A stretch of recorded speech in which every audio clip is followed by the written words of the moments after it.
It was exactly a year ago today, a gunman walked into a Quebec City mosque, opening fire, killing 7 and wounding 19 others. It was the worst mass shooting in Canadian history. Memorial services being held all over the country, including one tonight at Nathan Phillips Square.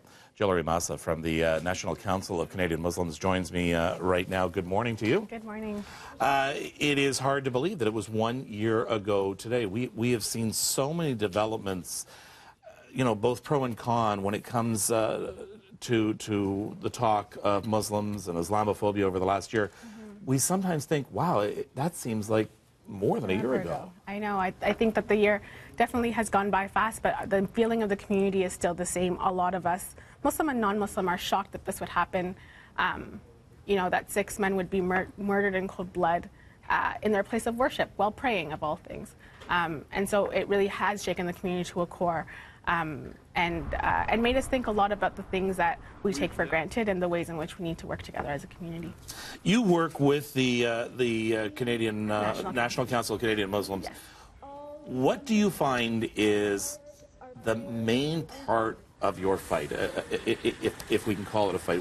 What do you have to struggle every day to get that message out? I think that there's a lot of misconceptions about Muslims, and I think, well, first of all, there's a question about whether we should be talking about Islamophobia and whether we should be separating out Muslims as a community that are targeted. And you know, I think in order for us to reach any kind of justice, whether we're talking about women's rights, whether we're talking about racial justice, whether we're talking in this case about religious freedom, it's important to highlight the ways in which individual groups are targeted in order to move forward, in order to talk about diversity and coming together. And then I think that there's a lot of misconceptions that come out in different ways about who Muslims are, what we do, what we believe, that kind of muddle the real thing that there's a lot of similarities, that, you know, we have the same ambitions, the same dreams, and the same beliefs that a lot of different communities do. So the ceremony tonight, Nathan Phillips Square, what time? 7 p.m. 7 p.m. Who's welcome? Everybody is welcome. I think, you know, when we're thinking about what happened in Quebec City a year ago today, this is not something that just impacted the Muslim community. When we're talking about religious freedom, we're talking about the fundamental freedoms of all Canadians, and we really want it to be a show of solidarity from folks from all across. You know, we have speakers from all across the board as well that will be joining us, and communities that have really come together in this year to show their support and solidarity and ask for help in finding information and really kind of sifting through what is true and what is not about Muslims. And in the end, I mean, it could be any one of us is persecuted for a belief, for a religious belief, for a cultural belief. It really was not that long ago.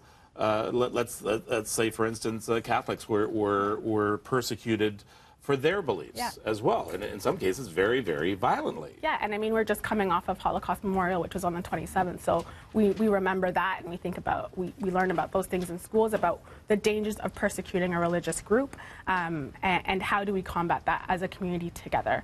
And so we are in a particular moment where Muslims are experiencing a high level of Islamophobia. If you talk to folks in Quebec City who are part of that mosque community, they're also feeling that they've been forgotten, and that and also are continue to experience a lot of hate throughout this year, despite the fact that they saw the deadliest shooting in their own mosque. So there's a lot of work to do, but you know, while I'm saddened by what has happened, I'm really hopeful for what can come. All right, so it's tonight, and we stand together as a community tonight, or we fall. So we must stand together. Thank you so much for being here, Gilary Massa, National Council of Canadian Muslims.